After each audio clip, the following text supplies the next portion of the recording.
बिस्मिल्लाहिर्रहमानिर्रहीम। अस्सलाम वालेकुम। खित्ते में शायद जो सबसे बड़ा काम होने जा रहा है वो इंडिया और रूस का मामला होने जा रहा है। आप सबको पता है कि कल रूस पर एटॉमिक मिसाइल मारे थे और ये अमेरिका के मिसाइल थे जिस पर रूस ने कहा था कि हमें पता मारने वाला कौन है। उन्होंने अमेरिका को कहा और एक दहशतगर्दाना हमला भी हुआ। अब रूस ने असल में उसका देना है जवाब। रूस जा रहा है बहुत बड़ी जंग में, इतनी बड़ी जंग में वो कूदने जा रहा है। इस सारे सिनेरियो में सबसे पहले उसने काम ये किया है कि उसने मोदी को एक इनविटेशन भेजा है कि आप इमीडिएटली हंगामी बेसिस पर फौरी तौर पर आप पहुंचे रूस, और ये चंद दिनों में दौरा होने वाला है।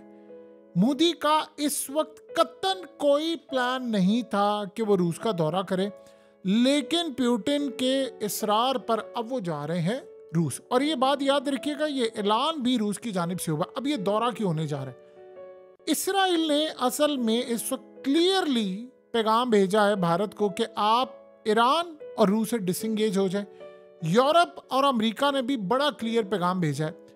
रूस असल में इस वक्त छेड़ने जा रहा है तारीख की बदतरीन बड़ी जंग, यानी वो खुद नहीं छेड़ने जा रहा, इन्होंने उसको उकसाया, वो जवाब देने जा रहा है। अब आपको पता है कि रूस ने हालिया यानी पुतिन ने दौरा किया था नॉर्थ कोरिया का, फिर वो दौरा हुआ था चाइना का। आप जरा गौर करते जाए, वियतनाम गया तो पुतिन गया, नॉर्थ कोरिया गया पुतिन खुद गया, फिर उसके बाद चाइना गया वो खुद गया, और इस सारे सिनेरियो में अफ्रीकन कंट्रीज को बुलाया खुद। लेकिन इंडिया वो नहीं जा रहा, इंडिया से मोदी को वहां पर बुला रहा है। पैगाम अमेरिका को वो ये दे रहे हैं कि तुम जो काम करने के लिए जा रहे हो हम तुमसे अबव वेज पर काम कर रहे हैं। असल में वो भारत को जब बुलाएगा, यानी मोदी को वहां पर बुलाकर, अभी तक की सूरत हाल ये है कि जितना भी प्रेशर इंडिया पर आया था रूस के हवाले से, मोदी ने उस प्रेशर को हैंडल कर लिया है। अब पुतिन असल में देखना ये चाह रहा है, वो मोदी से डिस्कस ये करने जा रहा है सारा मामला कि मैं अब ये करने जा रहा हूं एक बड़ा हमला और बड़ी जंग छेड़ने जा रहा हूं।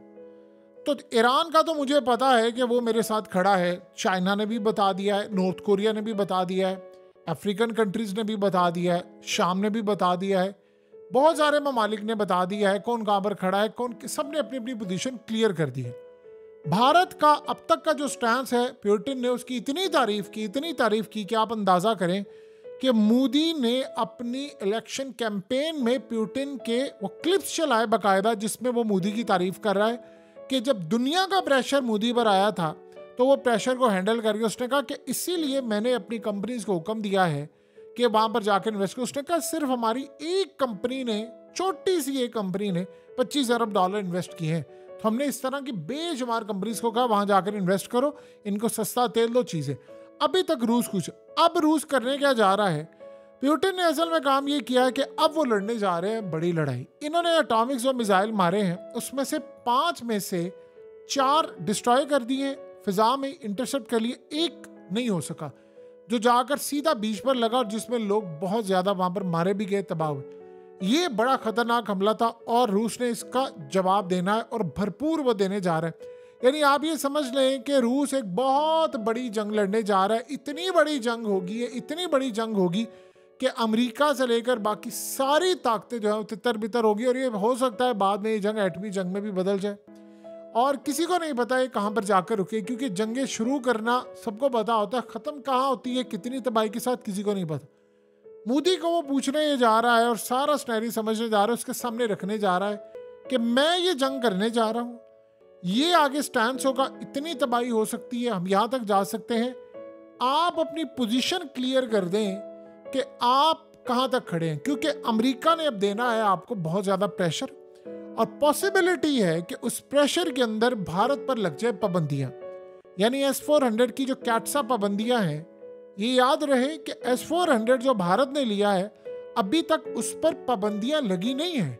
यानी वो भारत ने जब S-400 लिया था तो अमेरिका ने छूट दी थी कि हम आप पर बाद में देखेंगे, पाबंदियां लगाई नहीं। ईरान से जो चाबहार का एग्रीमेंट हुआ उस पर अमेरिका ने भी पाबंदियां लगाई नहीं। लेकिन प्रेशर शदीद आ रहा है इस वक्त के आप रूस से अलग हो जाए। रूस असल में बड़े पैमाने पर ये जंग छेड़ने वाला है, और कितने हमले होंगे, क्या मिसाइल होगा, कौन कौन साथ होगा, कितनी हद तक जा सकता है, क्या मामला होगा, इस हिसाब से वो भारत के सामने अपनी रखने जा रहा है पूरी पोजीशन कि आप बता दें कि आप कहाँ पर खड़े हैं, ताकि हमें जो अपना फैसला करने में आसानी हो कि हमने फ्यूचर में आपके साथ कहाँ चलना है, क्या ताल्लुकात रखने हैं। इस सारे मकसद में उसने मोदी को बुलाया, रूस का दौरा करवाया। देखिए, जब रूस का मामला खराब होता है तो जो मुल्क का सदर या वजीर आजम दौरा करता है, या तो उसकी हुकूमत फारिग कर दी जाती है, अमेरिका उसको छोड़ता नहीं है, या फिर उसके मामला खराब हो जाते हैं अमेरिका के साथ। तो पुतिन ने असल में ये सूरत हाल देखी है कि अच्छा, सबसे पहले तो हम ये काम करेंगे कि अमेरिका को पैगाम देंगे कि तुमने गवर्नमेंट क्या गिरानी है, हम उस बंदे को यहाँ पर बुला रहे हैं। एक तो ये पैगाम जाएगा इंटरनेशनल ताकतों को, स्पेशली वो ये देखना चाह रहा है कि क्या मोदी इस प्रेशर को सस्टेन कर पाएगा, क्योंकि अब लड़ाई है आखिरी, ये लास्ट फेज वाली लड़ाई है। और इस सारी सूरत हाल में कुछ चीज़ें ऐसी पता चली जो पुतिन के, यानी उनको पता चली कि बहुत बड़ी तादाद में इंडियन यूक्रेन के अंदर लड़ाई कर रहे हैं। आपको पता है ये बहुत बड़ा स्कैंडल आया था और यूक्रेन में उनके फौजी लड़ाई कर रहे थे। तो ये भी एक मामला कंसर्निंग है, बावजूद इसके कि इंडिया ने स्टांस लिया बड़ा तगड़ा। अब जब वो पोजीशन सामने रखेंगे तो जाहिर सी बात है भारत अपनी पोजीशन क्लियर करने जा रहा है। देखिए, मोदी किसी सूरत रूस को खोना नहीं चाहता। उसकी सबसे बड़ी मेन वजह यह है कि चाइना से जो अभी तक, चाइना ने ये याद रखिएगा, अगर अरुणाचल प्रदेश, जिसको वो साउथ तिब्बत कहते हैं, और लद्दाख के बाकी हिस्से या दूसरी तमाम चीज़ें अगर अभी तक हासिल नहीं की, तो उसकी एक वजह रूस है। ये जो इनके फौजियों की आपस की लड़ाई हुई थी, इनके जो फौजी पकड़ लिए थे चाइना ने, तो वो पुतिन के हुक्म पर चाइना ने रिलीज किए थे। तो इस सारी सूरत हाल में भारत को पता है कि अगर मैंने रूस को कर दिया नाराज, तो चाइना से मुझे कल को कोई नहीं बचा सकता। और ये बात याद रखिएगा कि भारत को अब साइड चूज करनी है। ये बड़ा खतरनाक मामला उनके लिए शुरू हो गया है। जैसे पाकिस्तान को धमकी मिली थी अफगानिस्तान की दफा कि या आप हमारे साथ है या अफगानिस्तान के साथ है, either you are with us or against अस, या आप हमारे साथ अगर नहीं होगी तो हम आपको पत्थरों के दौर में पहुंचा देंगे। आपको कहा था कि जो इलेक्शन हुआ है भारत में, ये जो मैंडेट मिला है इस वक्त मोदी को, ये बड़ा कच्चा मैंडेट है, ये याद रखिएगा। यानी आप ये सोचें कि एक इत्तेहादी, चाहे नीतीश कुमार हो या चंद्र बाबू नायडू, इनमें से किसी एक को अमेरिका ने अगर अप्रोच किया, इत्तेहादियों का मसला यही होता है, इसी में किसी एक को अप्रोच कर लिया तो उसके बाद ये आपको नजर आएगा कि मोदी के लिए फिर बचना, बीजेपी की गवर्नमेंट चलना कोई आसान काम नहीं होगा। फिर कुछ भी हो सकता है, बिरादम एतमाद भी आ सकती है, कुछ भी हो सकता है। तो अमेरिका के लिए मामला करना कोई बड़ी बात नहीं होती।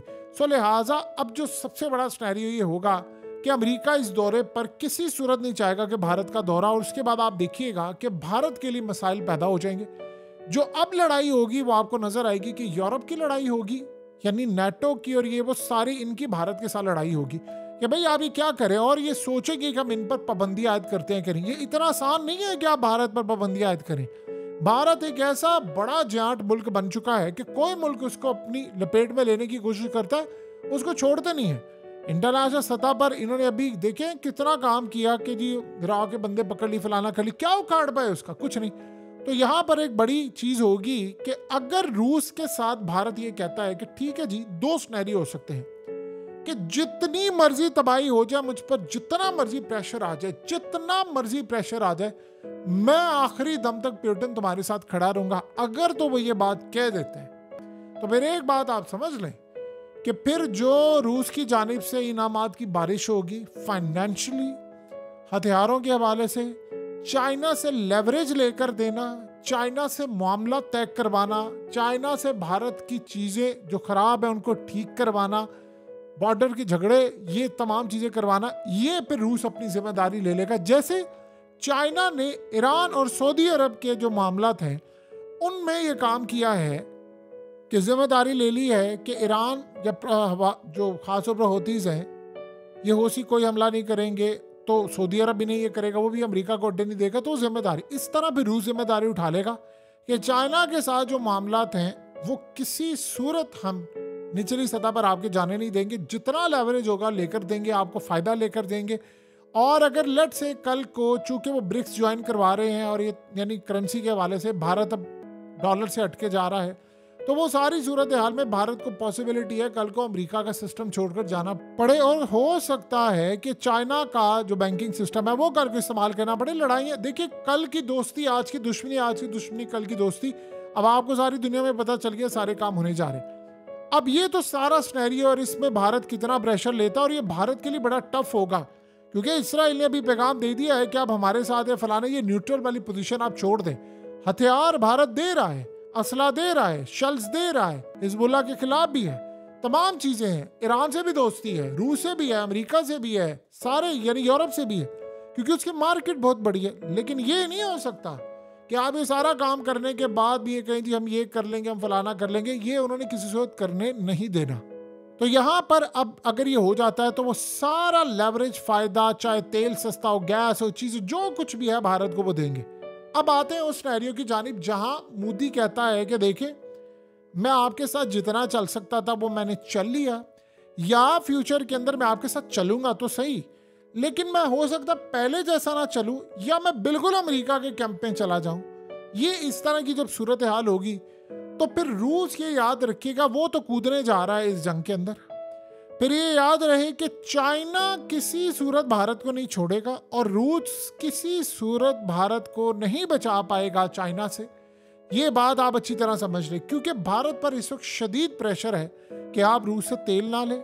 और वो अलग बात है कि कितना बेशरम यूरोप है कि भारत रूस से तेल लेता है और वो फिर भारत से तेल लेते हैं महंगा, यानी वो सस्ता लेते हैं, इतना वो पैसा कमा रहे। तो इस सारी सूरत हाल में याद रखिएगा फिर चाइना से इनको कोई नहीं बचा सकता। जो इस वक्त प्रेशर इन पर आने वाला है, आपको अंदाजा नहीं है कि मोदी के लिए टर्म इतनी मुश्किल होने जा रही है कि उसका बस नहीं चलता। और ये बात ज़हन में रहे, ये पॉसिबिलिटी है। ये दो चीज़ें बड़ी खतरनाक है कि अगर बहुत ज़्यादा प्रेशर आया, बहुत ज़्यादा प्रेशर आया, तो ये भी पॉसिबिलिटी है कि मोदी अपने इत्तेहादियों को खुद ये कह दे कि भाई आप पीछे हट जाएं, चूँकि जहाँ पर एक होता है प्रेशर आप सस्टेन करने की आप में कैपेसिटी होती है कि हम यहाँ से इससे आगे प्रेशर नहीं ले सकते। वो कह दे जी ठीक है जी, मैं इस सारी सूरत हाल में अपने किसी इत्तेहादी को खुद ही कह दे कि भाई तुम कह दो हम अलग हो रहे हैं, तो जब वो अलग होंगे तो फिर मैं खुद ही हुकूमत से हम लोग अलग हो जाए, इलेक्शन करवा दे, और इस इलेक्शन में राहुल गांधी आ जाए, फिर सारी सूरत हाल। क्योंकि आपको पता है राहुल गांधी का आना, 2 महीने इलेक्शन लगना और रिजल्ट आना, और वो करते करते न जाने कितने महीने चल जाते हैं। तो इस दौरान 3-4 महीने आप मैनेज वैसे ही कर लेते हैं। नई गवर्नमेंट आए, पॉलिसी हो, जहाँ पर उसको लगेगा कि मैं यहाँ से फंस सकता हूँ मेरे ऊपर, क्योंकि जो प्रेशर होगा अमेरिका का वो फिर आसान नहीं होगा लेना, चाहे वो राहुल गांधी हो या कोई और हो या जो हुकूमतें हैं। ये इतना आसान नहीं होता कि हम रूस के सामने खड़े हो जाएं या अमेरिका के सामने खड़े हो जाएं। अगर वो यहाँ पर फंस गया तो फिर वो चाहेगा निकले। लेकिन यहाँ उनको एक कंसर्न है कि एक दफ़ा बीजेपी की गवर्नमेंट चली गई तो फिर इस सारी सूरत हाल में आना बड़ा मुश्किल होता है, क्योंकि अब जो सूरत हाल उत्तर प्रदेश से लेकर हर जगह वो हार गए। लेकिन ये भी सही बात है कि अगर लेट से वो चला जाता है और ये बीजेपी के अंदर वो यानी कंसेंसस आ जाता है कि ठीक है जी हम यहाँ से निकलते हैं, हम प्रेशर सस्टेन नहीं कर सकते, तो फिर यहाँ पर राहुल गांधी जब आता है और वो मैनेज नहीं कर पाता, और उसके बाद चूंकि वो तो होगी इत्तेहादी हुकूमत और ये इंतजार करेंगे, उसके बाद दोबारा बीजेपी का चांस बनेगा कि देखो जब ये थे तो इन्होंने कितना प्रेशर हैंडल किया, फलाना किया। क्योंकि दुनिया को ये थोड़ी बताकर वो कहेंगे कि हम पर अमेरिका का प्रेशर था या खित्ते की सिचुएशन रहती थी कि हम यहाँ से चले गए और फलाना हमने काम कर लिया। क्योंकि इस वक्त मिडिल ईस्ट की कंट्रीज से लेकर सारे इस वक्त ये देख रहे हैं कि मोदी कितनी देर टिकता है, क्योंकि अगली टर्म तो है नहीं, अगर ये इसी तरह चलता रहा तो वो है नहीं। और अमेरिका इन पर इस वक्त शदीद प्रेशर डाला है कि आपने रूस से तेल नहीं लेना, यूरोप प्रेशर डाल रहा है, और बहुत सारे हत्ता कि वो यहाँ तक कह रहे हैं कि रूस असल में सपोर्ट करता है बाकी ताकतों को, यानी ईरान को करता है, हिजबुल्लाह को करता है। टेक्नोलॉजी जो इतनी ज़्यादा जारी है वो रूस की दी हुई है। तो वो कह रहे हैं कि वो इंडिया का जो पैसा जाता है वो इंडिया के पैसों की वजह से ये सारा काम करें। तो ये सारे का सारा जो सिनेरियो है वो मॉस्को में इस दफ़ा तय होने जा रहा है। देखिए तय क्या होगा, रिजल्ट क्या आएगा, क्या भारत कहेगा, ये तो आपको बाद की पॉलिसी से पता चल जाएगा। असल में ये बुलाने का जो मकसद था वो चाइना का भी था। रूस ने सारे यानी ब्रिटेन ने सारे दौरे कर लिए बड़े बड़े ममालिक के, तो चाइना ने इनको गो अहेड दिया है कि भाई आप ये काम करके पोजीशन बाजिया करवा ले, ताकि हमें पता चल जाए कि हमने फ्यूचर का लाए अमल क्या करना है। एक बात आप समझ लें कि ना यूरोप चाहेगा कि ये दौरा हो, ना ये चाहेंगे किसी सूरत अमेरिका चाहेगा कि भारत का दौरा। और ये याद रखिएगा हो सकता है वो वहां पर अदम एतमाद वाला सिलसिला भी कर दे क्योंकि बाद की बात आप फैसला क्या कर रहे हैं, आपका बुलाना उनके पास जाना, ये सबसे ज्यादा खतरनाक सूरत हाल होती है। देखिए, क्या दुनिया को लगता है कि जब मोदी अपनी इलेक्शन कैंपेन में पुतिन के क्लिप्स चला रहा था और ये बता रहा था कि देखो ये कितना अच्छा बंदा है और ये देखो मेरे बारे में क्या कह रहा है, और आपको पता है कि इलेक्शन कैंपेन में मोदी ने एक बात की, उसने कहा जी पहले कोई जाता था इजराइल तो वो फ़लस्तीन भी जाता था, उसने कहा जी पहले कोई जाता था अगर कोरिया तो फिर उसने कहीं और भी जाना होता था। यानी वो कहता है कि पहले उधर जा, कहता मैंने आखिरी चीज़ें ख़त्म की है कि आप अमेरिका जाएं, आप रूस जाएं, आप कहीं जाएं, इंडिपेंडेंट होकर जाएं। कहता जी मैं ऐसा नहीं है कि पहले जी सऊदी अरब गया हूँ तो फिर मैंने ईरान भी लाजमी जाना है ताकि वो नाराज़ ना हो। कहता है ईरान अलग जाता हूँ, सऊदी अरब अलग जाता हूँ, फलानी जगह अलग जाता हूँ, तो मैं किसी की परवाह नहीं करता। तो ये कोई सूरत हाल ना समझे।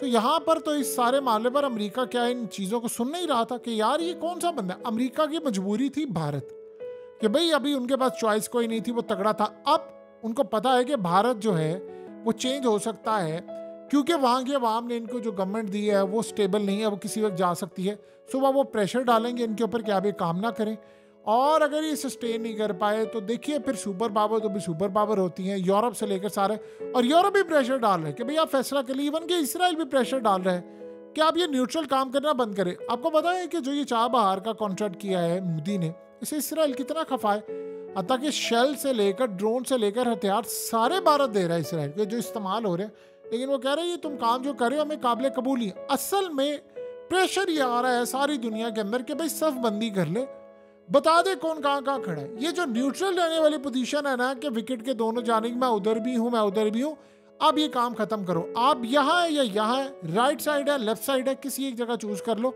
इसके अलावा मामला नहीं होगा। सो ये जो दौरा होगा ये बताएगा कि गवर्नमेंट रहेगी चलेगी, फ्यूचर क्या होगा। शायद समझिए जितने अभी दौरे हुए हैं किसी के भी, यानी चाहे वो रूस के हो, चाइना के हो, इजराइल के हो, ये सबसे बड़ा दौरा होने जा रहा है। ये फैसला करेगा कि खित्ता कहां पर जाएगा।